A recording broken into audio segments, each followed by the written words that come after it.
Bem-vindos, amantes de uma boa história. Nosso assunto de hoje é pra lá de picante. Vamos contar os segredinhos das freiras nos conventos da Idade Média. Mas antes, nos presenteie com seu like e não deixe de se inscrever no nosso canal.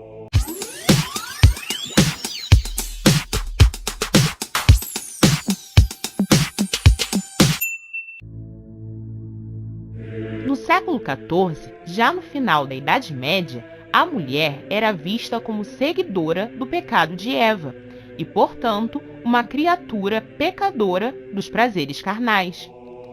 Para se tornar uma mulher pura do pecado carnal, ela deveria se casar com Deus e entregar toda a sua juventude, pureza e alma à Igreja.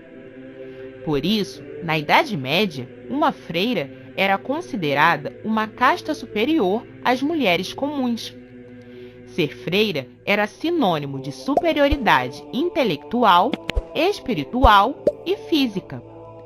Por isso, amigos, muitas moças eram enviadas por seus pais a um convento, a fim de se orgulhar do casamento de suas filhas com Deus. Muitos pais também mandavam suas filhas para um convento, com o objetivo de dar a elas a melhor e mais perfeita educação disponível na época. Na Idade Média, ser um monge ou uma freira elevava o status da família inteira e abria caminhos para que todos fossem agraciados com boas influências e bons negócios. Ainda por cima, ao entrarem pelas portas de um mosteiro feminino, elas precisavam jurar seus votos. Toda freira jurava pobreza, obediência e castidade pelo resto de suas vidas.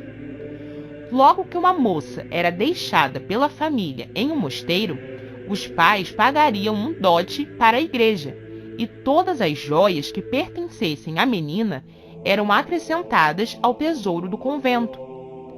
Mas a castidade era um requisito integral para uma freira medieval, porque a pureza física era considerada a base para alcançar a pureza espiritual.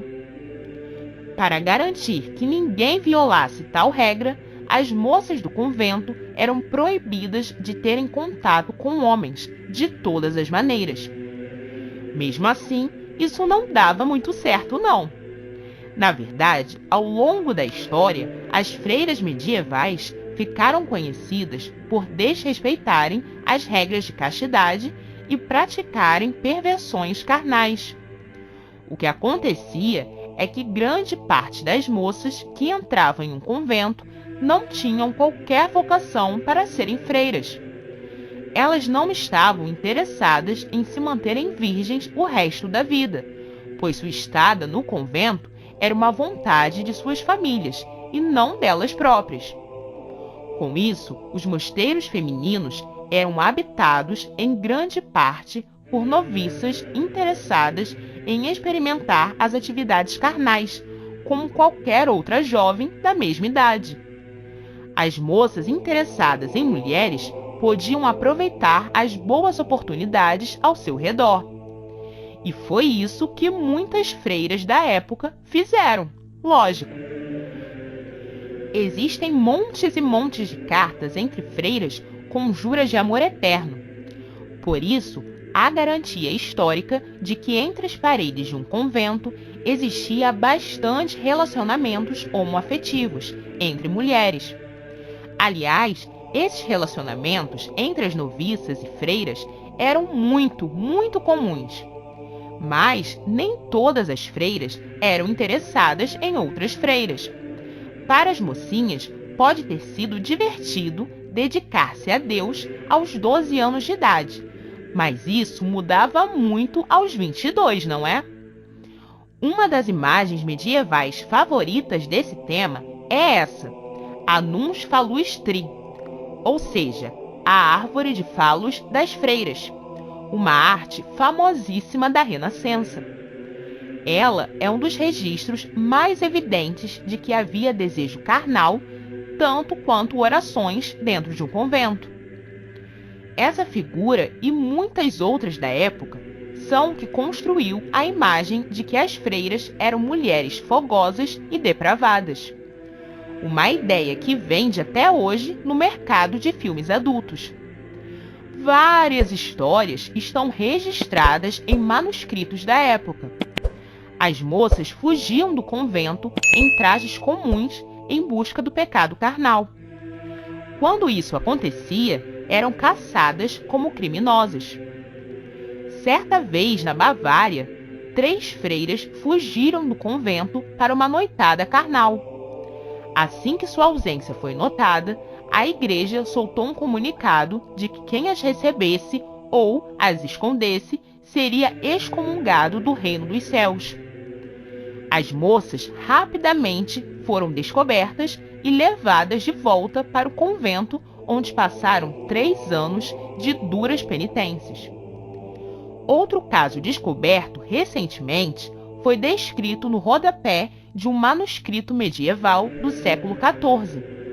O registro relatava o caso da freira chamada Joan de Lides, que no ano de 1318 fugiu do convento para viver sua paixão por um homem. As freiras medievais eram guardadas como prisioneiras e podemos até dizer que sua saída do convento era impossível. Mas Joan de Lides usou seu tempo livre para esculpir um manequim de si mesmo.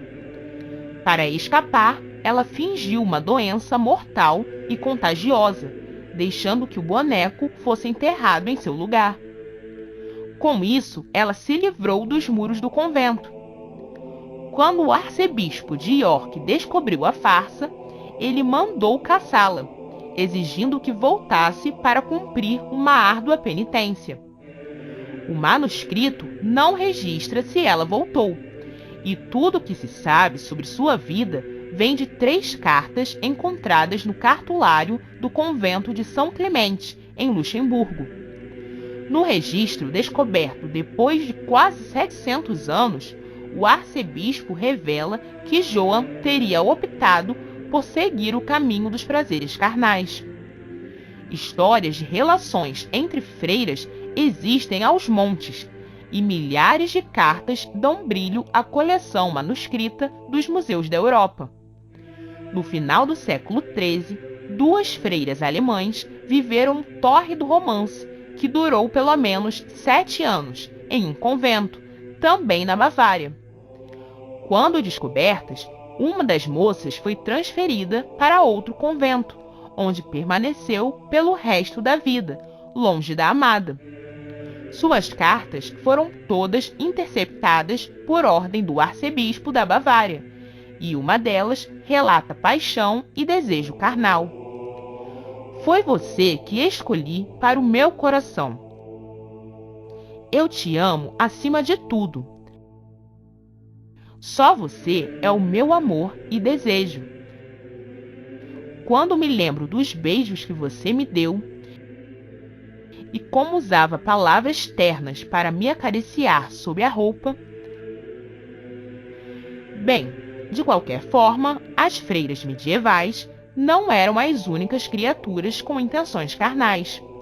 Diversos monges, padres, bispos e até papas tiveram seus casos ao longo da era medieval. Mas o que você acha disso?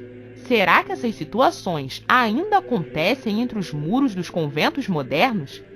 Nos presenteie com seu like e não deixe de se inscrever no canal. Sua participação é muito importante para nós. Até o próximo vídeo, pessoal!